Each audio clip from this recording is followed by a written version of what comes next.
See, a lot of people are like, you lost everything. You had $1 million judgment. You were in a hole. I wouldn't change it for the world. I'm a better human being. I'm a better husband. I'm a better father. I'm a better business person for it. And, I think most people, most entrepreneurs would say the same thing. Like their failures, they Yeah. wouldn't, and I wouldn't change it for anything. Welcome to Stuck to Unstoppable, where we interview the world's foremost thought leaders to break things down in order to help you get past your hurts, habits, and hangups and finally level up and move forward.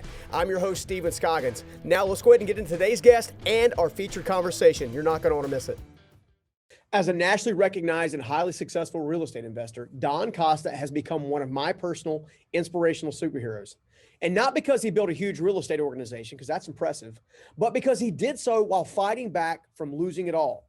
Don is an amazing man, amazing friend, and host of the hit Flip Talk podcast, where thousands across the nation come to get real advice in a real way without getting lost in all the BS of the world. Guys, help me welcome my good friend, Don Costa. Dude, what is going on, my man? How you doing? I'm doing good, man. How are you? Doing good, man. I think I'm ready to get out of this social distance stuff and actually get back to life. I know everybody else kind of feels me that way, but it's as we get closer and closer to the end of the year, I'm a little more and more like, come on. We can do this. We can do this, everybody. We can do this. So I'm trying to get back to business as usual. I'm right there with you. I've actually snuck out a little bit. I've been to a couple of events in the last couple of weeks and on the down low, I guess. And I've been in 3 different states on 10 different planes. And one of them even had 200 people in it in Florida. So I'm a rule breaker, but I needed the social content, contact, I should say, content and contact. And it was definitely worth it. I was careful. I'm COVID clear still. So, but it was definitely worth it. Yeah, and I don't want to take away from the fact that it obviously is serious. I'm not, but Mhm. at the same time, it's getting to that point now where I think we as people are going to have to get back to the place where we're just going to have to accept it and then kind of work our way through it. Protect yourself the best you can, but Mhm. it's got to get back to start helping people. I know that you can only do so much, obviously, from behind your microphone. Not saying that nothing can be done, because obviously we both practice that on a regular basis. Right. But person to person contact's obviously good. But anyway, we didn't mean to talk about that on the show, No. but what the heck? But it's part of the reality we're dealing with, right? So Yeah, exactly, for sure. Well, look, tell the listeners a little about yourself. Obviously, you're a highly successful real estate investor, but it hadn't always been that way. And I like for entrepreneurs to understand the backstory, simply because a lot of entrepreneurs don't understand that it's okay to start small and build big. Mhm. So, walk us through a little bit about your background and how you kind of got started. So I've always been entrepreneurial. As long as I can remember, it was one of those people that felt like a cage animal when I was confined to a clock. It was like the longest hour ever, whenever I was on a time clock. And so I always knew I wanted to do something. I'd explored different businesses. I actually had owned some different businesses. Some of them were, moderately successful. Some of them weren't.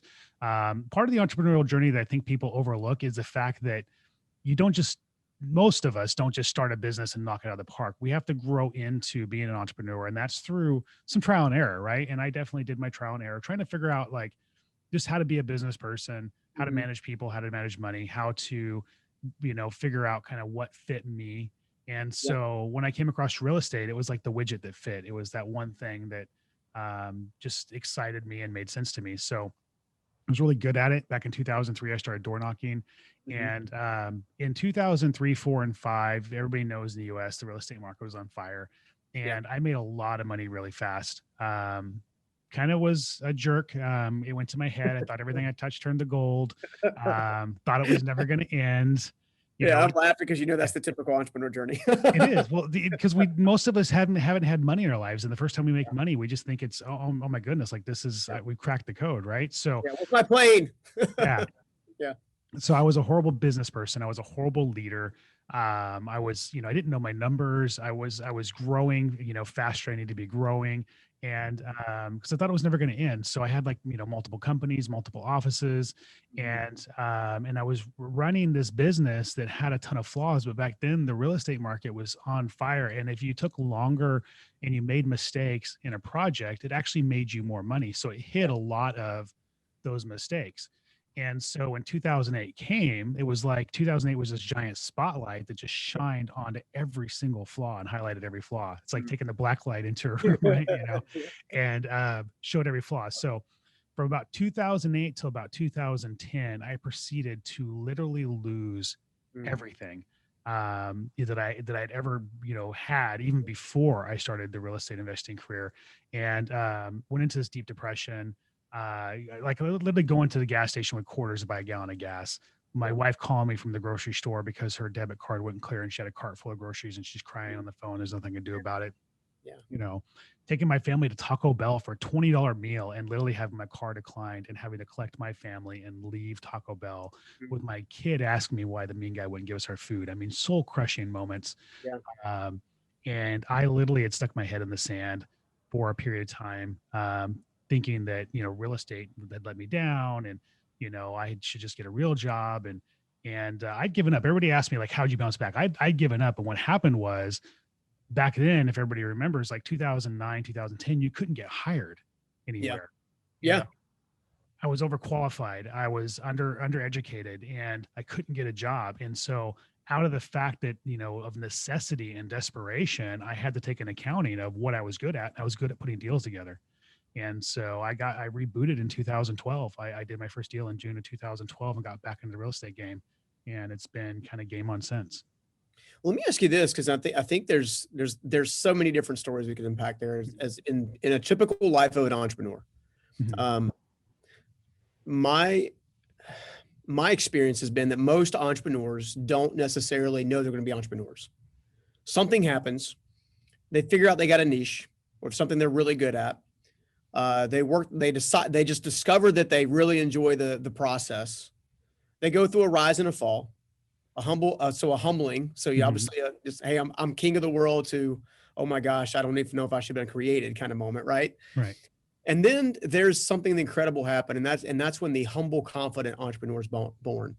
When the entrepreneur finally has common sense and some wisdom and stuff like that. But you know, real estate specifically is typically a capital heavy game. Mhm. You typically have to have a large stash account of down payment money to get a note or to get to leverage yourself, So or you you're think. So you yeah, think. yeah, Yeah. right. Yeah. So you think. Yeah, but that's one of the Yeah. myths I wanted to dispel, Mhm. because obviously you got back in the real estate game um, at a point where maybe there wasn't a lot of resource there, and you began to rebuild from there. So walk us through a little bit about that, because I find that a lot of entrepreneurs underestimate the value of just being creative. They So do. They underestimate their own personal value. They underestimate how resourceful they can be. They underestimate how many people out there would be willing to help them. If they're just willing to come from a position of service and be willing to be helpful back. So, or at least intentionally helpful up front. And so, yeah, I mean, when I got back started in 2012, I had $1 million judgment against me. In September of 2010, it was actually just shy of $700,000 judgment that I had gotten against me. And by the time 2012 rolled around with attorney's fees and interest, it had climbed to almost 900,000 and change. And so I mm, was not credit worthy. I mean, to be very clear, I had no job. I yeah, was not credit worthy in any way, shape, or form. But what I had was knowledge. One thing that everybody says is once you have the knowledge, you can't take it away. And that knowledge was so yeah, resourceful to me because I knew how to put a deal together. So for me, I was a rehabber. And there's actually two strategies in real estate investing. One is wholesaling, which you literally don't need any money. You're just flipping paper. You're just literally mm, controlling the contract. And the other one is rehabbing, which is cash intensive to a certain degree. I was a rehabber by kind of trade. That's what I had grown up in the industry doing. And so that's where I was going to start. And I literally placed an ad on Craigslist. I just basically said, experienced rehabber looking for a private money partner, must be close enough to have a cup of coffee. I had mm, 6 people call me. okay, One of them I ended up having coffee with. The guy talked. I mean, literally for hours was there and talking. And I don't know if it was me lacking confidence at the time or him just trying to get to know me, but we had many conversations where I could not get him to commit to me to fund a deal. mhm, And on the last meeting we had where he committed, I literally was sitting there and got a text from my wife that our water been shut off. And mm, I looked at the text and I'm like, I can go home with my tail between my legs, or I can sit here until this guy says he's going to back me on a deal. And I sat there until the guy said he's going to back me on the deal. I got the commitment. And the way we structured that deal was a JV partnership. He put up the money. I did all the work, and whatever we made, we were going to split. And mm, okay, so For me, that was the shift. He said yes. I went out there like I had millions of dollars behind me, and I started looking for deals. And that was about May of 2012. In June of 2012, we actually closed on one. And in Mhm. September, we sold that thing and made 20 grand. I had to give him half of that, but Yeah. still, it was proof of concept, and I was back in business. You were at least back on your way, right? I was back on my way. I love it. I love it. I want to hit something real fast because I think it's important. You actually mentioned it before you even told the story, and that is the importance for entrepreneurs. So being an entrepreneur is one of the most isolating feelings that you can Mhm. possibly have, especially if you're in a season of what I guess we could refer to, since we're talking real estate and flipping, the rebuild phase. Right. Right, your confidence is shaken, your identity is inconsistent. You've got, you. Fortunately for me, when I was homeless and stuff like that, and working my own way back, I didn't have children, so I can't imagine what it'd be like to, because I know what it's like now. I'm a dad now, right? I got a Mhm. 19, a 20, and a 24-year-old. All of them are looking from time to time, looking at me as the provider, for lack of a better word, as the pastor of the home, so to speak. Like they're coming to me Mhm. for multiple different things. Talk to us a little bit about the importance of an entrepreneur having an outlet through a mentorship, a coach, or something like that, because there's lots of different ways that could come to fruition. But essentially, I'm of the opinion that entrepreneurs should never be isolated. That's my opinion. I agree 100%. So, that was part of the reason why, I attribute some of my failure to, me being a tool, right? Is the fact I didn't have the right mentor to guide me or advise me. I didn't have the right circle of people. Back when I was starting this business, YouTube was in its infancy. The internet, Facebook, I it didn't really pop. I don't think Facebook was on the map. We Yeah. didn't have the kind of collective we have now. So I did everything in a vacuum. I was making decisions in a vacuum. I was learning and growing in a vacuum, and that's like the worst way to do it. And entrepreneurs today have no excuse. I always tell people, especially if they want to get started in real estate investing or any other Yeah. avenue, any other widget that fits them, right? Like you have YouTube and you have Facebook and you have Yeah. Instagram and you have podcasts and you have all these things that a lot of us didn't have back then. Plus, you have these incredible mastermind communities and coaching programs and stuff like that. And I'm a big proponent of that. I mastermind communities, for instance, are a huge component of my success. I'm able to sit in a room with people that are going the same direction I'm going, fighting the same battles, having the same struggles.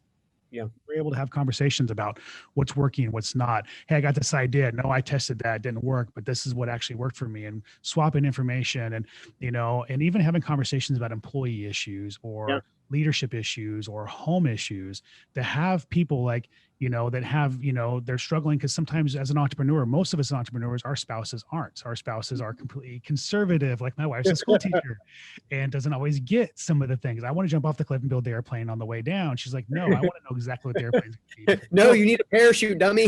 yes. Yeah. So, Yeah. to be able to sit in a room and have that conversation about, hey, I'm trying to get my wife on board on this, or, we're struggling with X, Y, and Z, have you and your spouse went through that.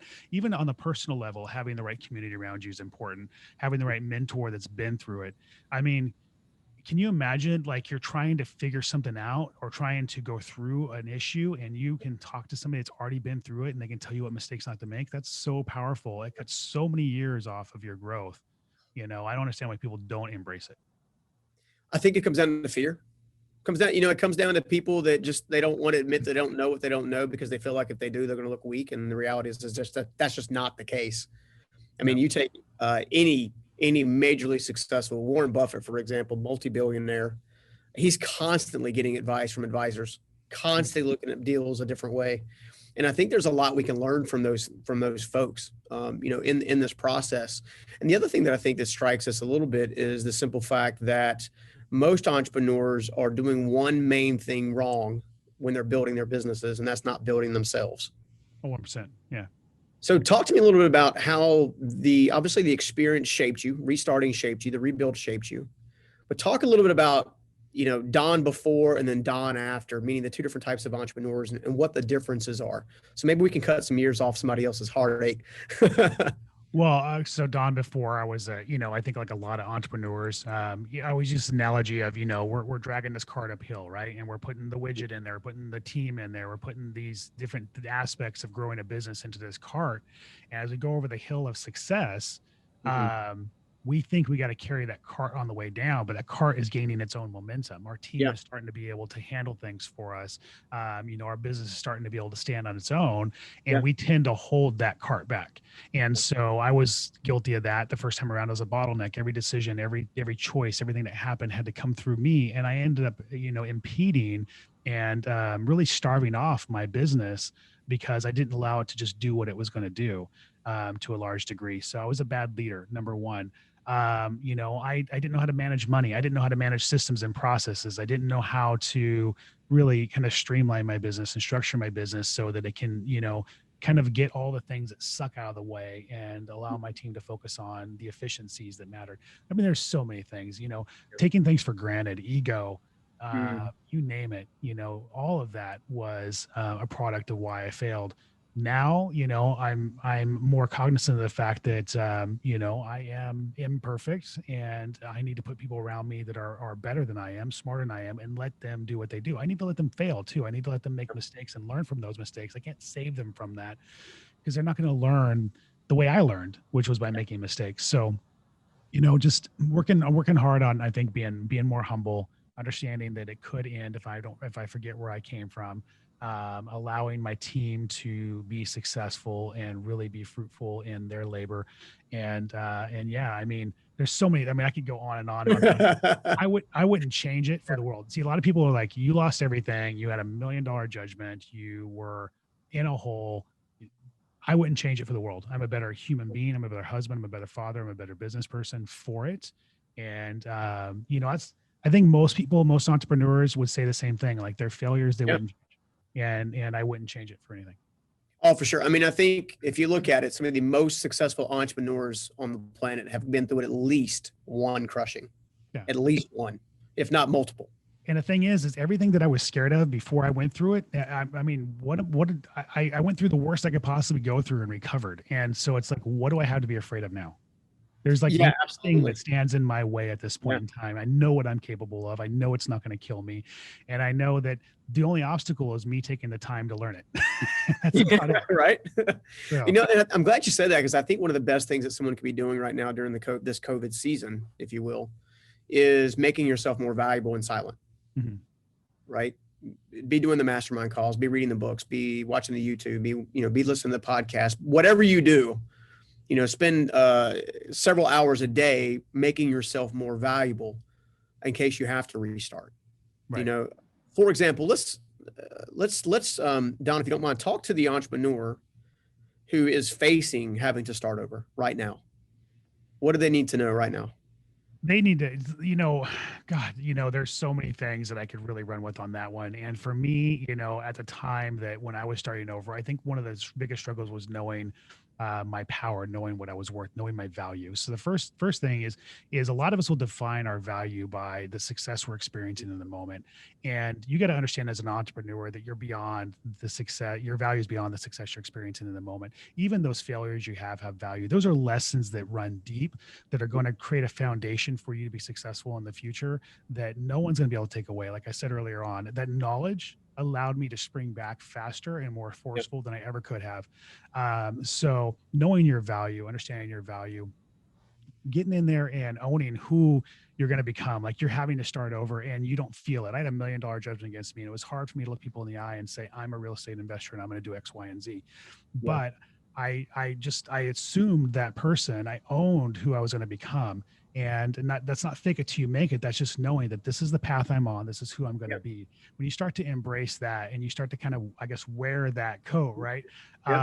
It changes your confidence. It changes, who you are and how you go at life. So, and again, there's so many ways I can go with this, but the biggest thing is these obstacles, these challenges, they haven't killed you. You're still breathing. You're still living. Yeah. And that means that you have tremendous opportunity to recreate yourself in a better way, in a different way, in an unstoppable way. And I would embrace it. Like I said, I would not change the failure. I owned my value. I owned who I was going to become. I went out there and acted as if I was that person already. And I just really grabbed life by the horns, and I made what I wanted to have happen. And it was hard at moments. There were scary moments, but the fact is let me say it this way. most people, like if you're in fear right now, most people say that, oh, just overcome your fear. I'm saying use that fear to propel you. I use that fear to propel me because instead of being afraid of what was before me, I looked back and said, I'm scared of what's behind me. I'm Yeah. scared of, Yeah. I don't want that life I used to have. I don't want to have a life of regret. I don't want to have a life where I should have, should have done this or should have done that. I want to have the life I deserve. And I'm going to make the fear of not having that life really drive me. And that's Mm. one of the things that propelled me forward. Well, let me ask you this, because the next side of the entrepreneur is obviously the home life side of the entrepreneur. It's my wife has reminded me on more than one occasion that being with an entrepreneur is unlike anything she's ever been around. Right. An idea every 5 seconds, a new thing, a new exciting thing, and then all the responsibility that typically comes with being the entrepreneur, being the CEO, the chief everything officer kind of scenario.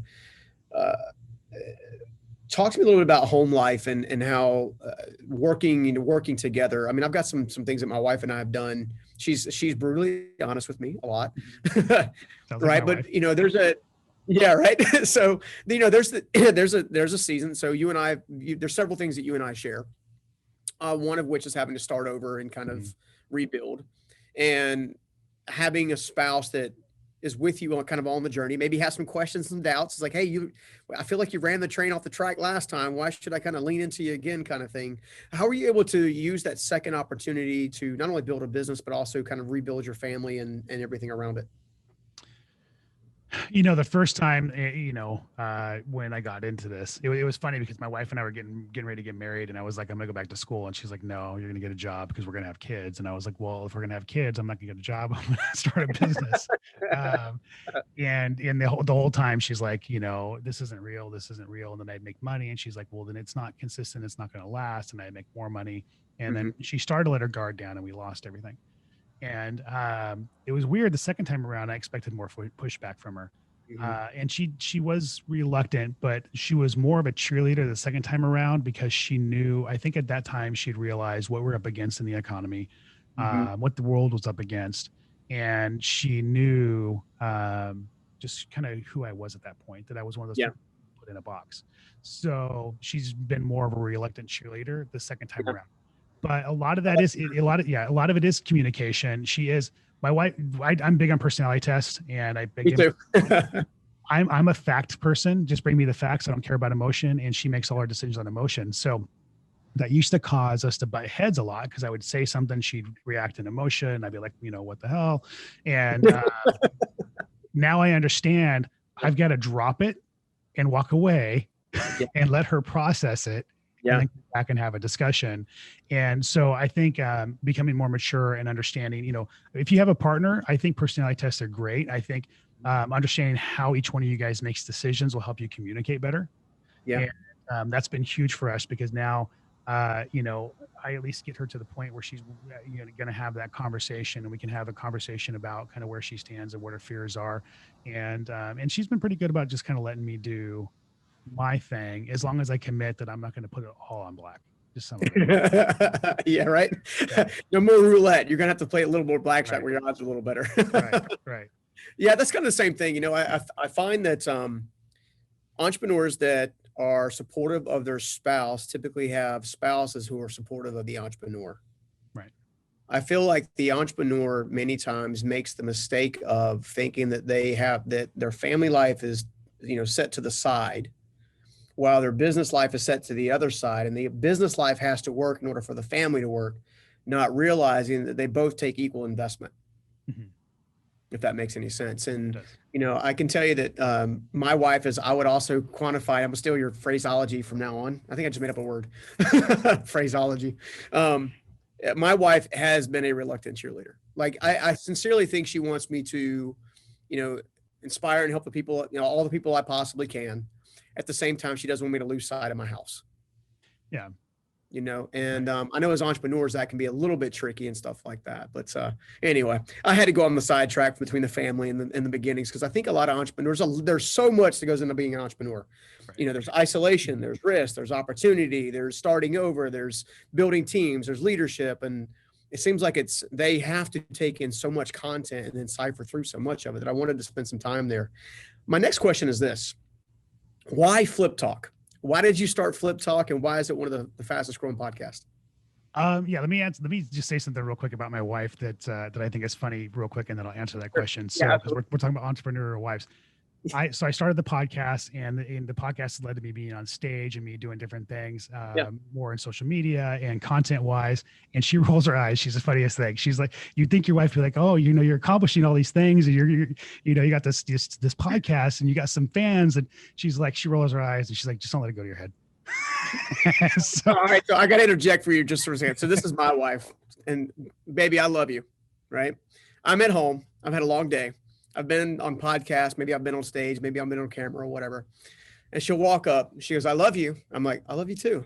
She goes, hi, I'm Steven Scoggins. Welcome to the Journey Principles. I'm like, stop it. That's not how I am. She's like, you used to be that way. I said, I know, but I don't want to be that way no more. That's funny. That's funny. Yeah, they're cute, aren't they? My wife blocked me on Facebook, by the way. She's like, I'm tired of seeing your stuff. But anyway, so, okay, no more of that. So Flip Talk. Yeah, 2016 rolled around. And I had got my business systematized and kind of structured in a way that would operate on its own. I was bored. And I wanted to stay in my lane. And so I was like, a podcast would be kind of a cool thing. And I get to talk to people. It'd be kind of like masterminding. And so I want to do that. So honestly, that's really where it came from. I didn't really have a plan for it when I launched it. It was just more of, I want to stay ingrained in what I'm doing. It's important to make sure that I don't get distracted from real estate investing, and why not talk to people smarter than me? It sounds like fun. So we launched Flip Talk, and it's been a fun ride, so, it's been around for 4 years now, and I got a really wonderful audience when it comes to the show. And I've gotten to talk to some incredibly smart people. It's opened the doors to so many opportunities. I would encourage anybody that's entrepreneurial, even if you're just trying to learn, like if you're trying to learn social media, you're trying to learn how to build a factory, or start a podcast and start asking experts the questions and put the content out there. One of my biggest regrets is not starting the podcast when I launched back up in 2012 and documented every single step of the way. I think that'd be huge, and it would give me an opportunity probably to accelerate my growth. So, but it's opened so many doors. I have so many incredible friends because of the podcast. I've gotten to talk to so many incredible people. I've gotten to be on stages. I get access to opportunities that I probably wouldn't get access to. And it's just been a fun ride. And so, a year ago, we launched a mastermind. We're launching some coaching stuff around it. And just watching the impact, somebody coming up and saying that one thing you said on your show changed my whole business. So that one thing you said in this meeting changed my whole business. That's a legacy, and it's huge. That's so awesome.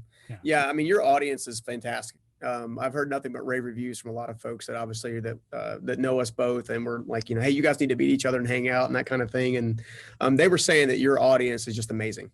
But I would say that while they are amazing, I would say that your teaching style, after being with you just for these few minutes, your teaching style is what gravitates people towards honest thought.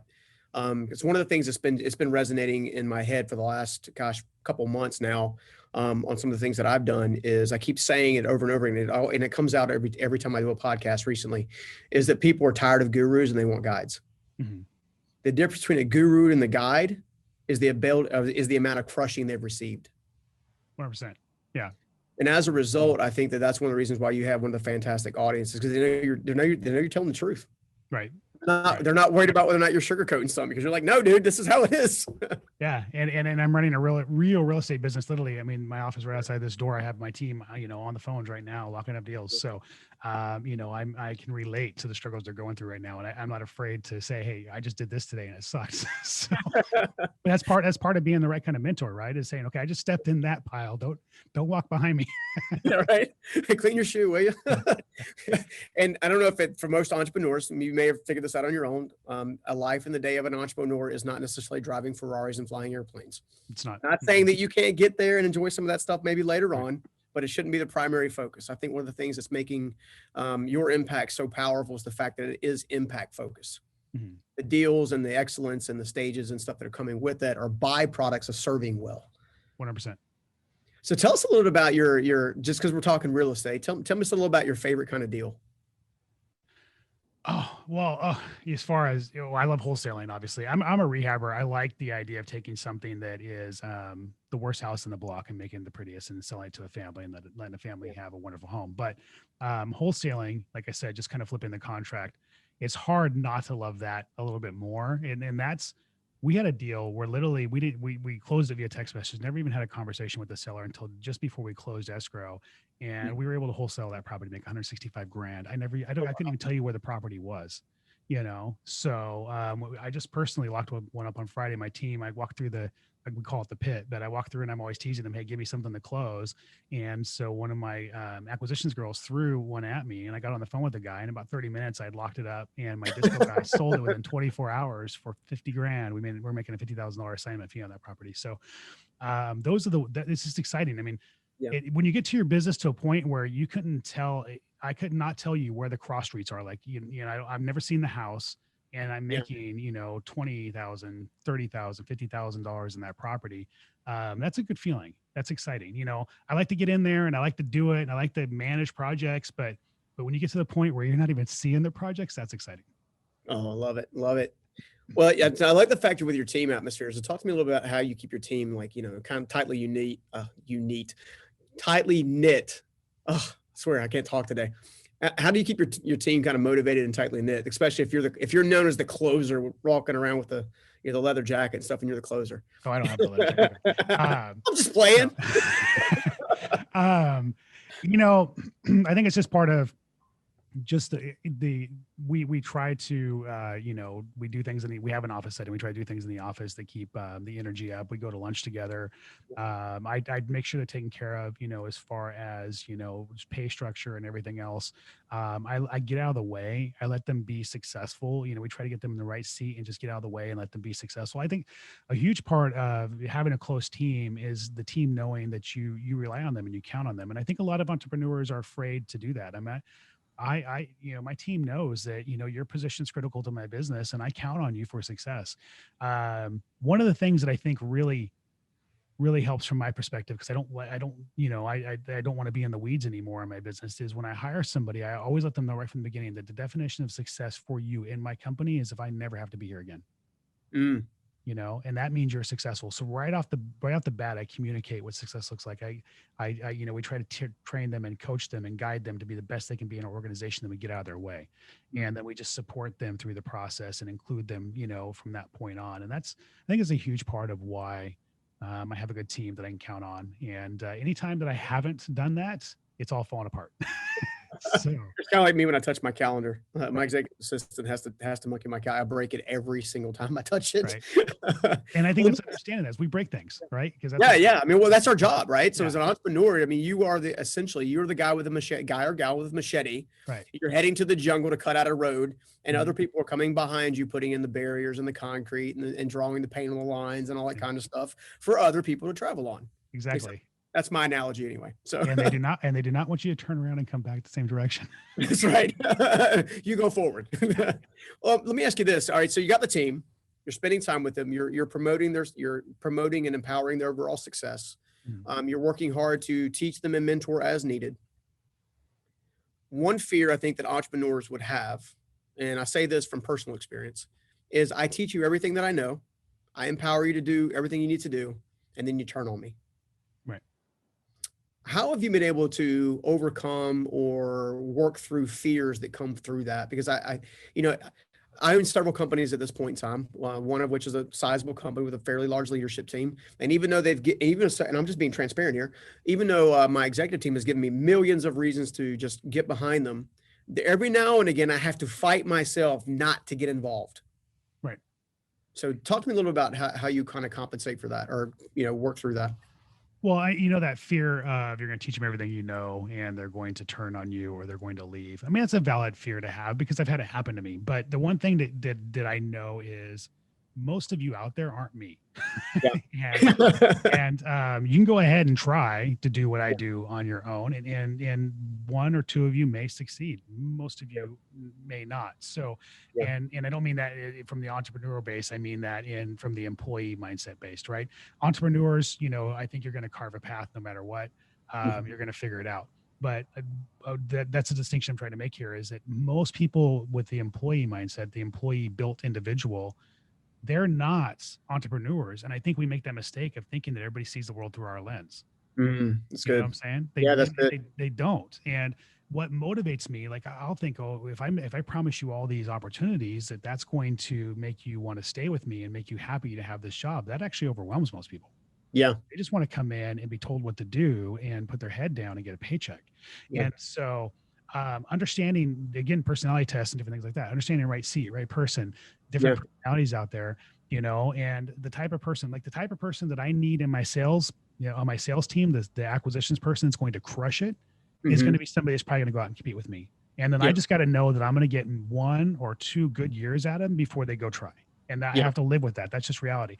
yeah, But the rest of my support staff, they're not built. If they're built to be successful in their role, they're not necessarily built to go out yeah, there and compete with me. yeah. And they don't see the world through the same lens I see the world through. And that's just a fact. And anything, if I try to superimpose any of my beliefs onto them, all I'm doing is creating turmoil and distress in my organization. Doesn't need to be there. Love it, love it. See, this is what happens when real entrepreneurs sit down for a few minutes and just Right. talk real. Right. We're not trying to sugarcoat anything. Yes, yes. I've got your bus waiting right over here, sir, ma'am. Come on over here. This is like real life stuff. Because I too have I've faced embezzlement. I've faced all kinds of things myself, and you know I love the fact that you've leaned into creating a team environment that allows them to grow and prosper. I love the fact that you've already kind of said to yourself your high D, your high I, or whatever type personality is going to be the person who's probably going to go out and at least try. Mm-hmm. I will say this much too. Of the people that go out and try, when they go through a COVID or they go through a 2008 downturn, they go through a late 90s downturn, right? When they go through those downturns, only 1 out of 10 will actually get back up and try again. 100%. Yeah. So that being said, so it's okay to let people go, meaning it's okay if you want to go try, awesome. Mm-hmm. I just ask out of common respect that you compete in a different market. That's Yeah. sometimes they say yes and sometimes they won't. But hey, Yeah. at least you can ask.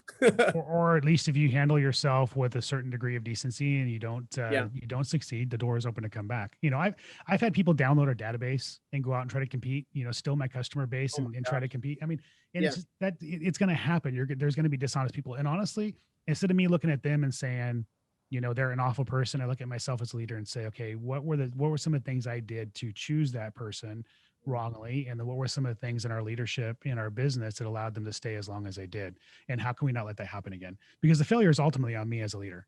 At the end Yeah. of the day, I'm the one that hired the person. I brought the wrong person in my organization, and I overlooked opportunities to see potential issues along the way.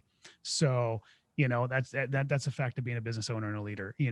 But that doesn't mean the whole team has to be punished. It doesn't mean the whole team has to be distrusted. Mhm. At the end of the day, you can't have people you can count on if you're always looking over their shoulder, questioning everything they do. That's so good. So good. So good. One final question for you. In order to properly hire the right person, right? So a lot of experience comes into that because obviously you have to hire a lot of bad people, people that just don't Oh make my sense God, for the yeah. organization, right? Turn a lot of dirt to get the gold. 100%. Yeah, Yeah. exactly. What are some techniques you're using, even today to hire great people from the experience that you've got? Maybe the experience that you wish you'd had, 10 hires ago kind of thing. One most entrepreneurs, I can't say all, but most entrepreneurs have a gut instinct, Hmm. like this radar thing that will just tell us bad, good, right? Or we Yeah. should take this move. I have found that the more I trust my gut in a situation, I've had some people that have been really bad interviews. My gut said give them a shot, and they turned out to be great employees. And I've Mhm. had some people have some wonderful interviews that my gut said something's not right, and I've ended up hiring them because they had great interviews that turned out to be bad. Mm. And so, just kind of learning from that. Obviously, you go through all the aspects of you're looking at their resume, you're checking their Mhm. experience, checking their references. We do some personality testing to Yep. see if they're a fit for the seat. Yep. There's a predictive index and the culture index out there. There are two great personality tools. The one thing I will say is don't live or die by them. They're more based on communicating with your team and learning how to lead your team, especially against your own communication style. But they are great indicators of whether or not somebody's going to be good or bad in a role. But at the end of the day, instinct, like trust your gut. I mean, that is, if you're a born and bred entrepreneur, if it's in your DNA, that instinct is going to be there. Start listening to it, because if you do, 9 times out of 10, you're going to be right. Love it. Love it, dude. Well, I've appreciated it. I've loved hanging out with you, man. It's clear you've got a lot of wisdom there. Like me, I'm sure it was learned very, very diligently. Yeah, hit by a few buses, but hey. Yeah, right. Well, tell everybody a little bit how they can stay in contact with you and learn more about what you're doing, and even hear more about Flip Talk. Obviously, it's on iTunes and Stitcher and all the places that cool podcasts are. So they can definitely check it out. But how else can they stay in contact with you? Yeah, I mean, you can always email me at donafliptalk.com. I do respond. You can find me on Instagram at the real Don Costa. I have groups and pages all over Facebook. I'm an easy find there as well. And yeah, I mean, the Flip Talk podcast, obviously, fliptalk.com is the website for that. And then I also have a second podcast called Flip Talk Rookie Playbook, it's about 49 episodes. It's been out for a little while, but it actually goes week 1. Like, if I have this crazy idea and I want to be a real estate investor, where do I even start? And it goes each week through 49 weeks. So, and I got 4 years of content out there, people. I mean, there's so much stuff. Yeah. That's awesome, dude. Again, I appreciate it, man. People are going to love it. Love having you on. Can't wait to do this again. What else can we do for you to help you become more successful what you're doing and get your word out there better? If somebody's gotten value from this, share it. Obviously, make sure that they're getting the word out about your podcast, and as well as this particular interview. Check out what I have going on. If you find value, share it. For me, this is the legacy play. I've always been about, either impact and service, like helping sellers. And obviously that translates into making money, changing lives, opens doors and opportunities for me as well. So, but I want to make as many lives impacted as I possibly can. So the more people who see this and hear this and see what I'm doing, the more opportunity I get to do that. I want my sons and my daughter to know that I've made an impact. They say you're like, what, 2 or 3 generations from being forgotten. Yep. So my whole thing is I want to make the ripple, right? You can't touch water without making a ripple. I want to make the ripple so big that even when I'm forgotten, there's an impact that they may not know where it came from, but it's there. So people are still surfing. So people are still surfing. That's my goal. I love it, dude. Right. Awesome, man. Well, I can't wait to do this again. And I thank you for coming on and sharing your wisdom and time with us today. I wish you the best. And like I said, I can't wait to do this again. All right, buddy. Appreciate it. All right. Take care. What can you say? Don Costa is amazing. I hope you enjoyed that interview. And if you did, make sure you check out this next one right here. I also realized, Stephen, is that they had knocked me back into a second best version of myself. Oh, okay. I'd begun thinking, well, I'm not going to be first best Peter, so I guess I'm going to be this other guy. And 30 really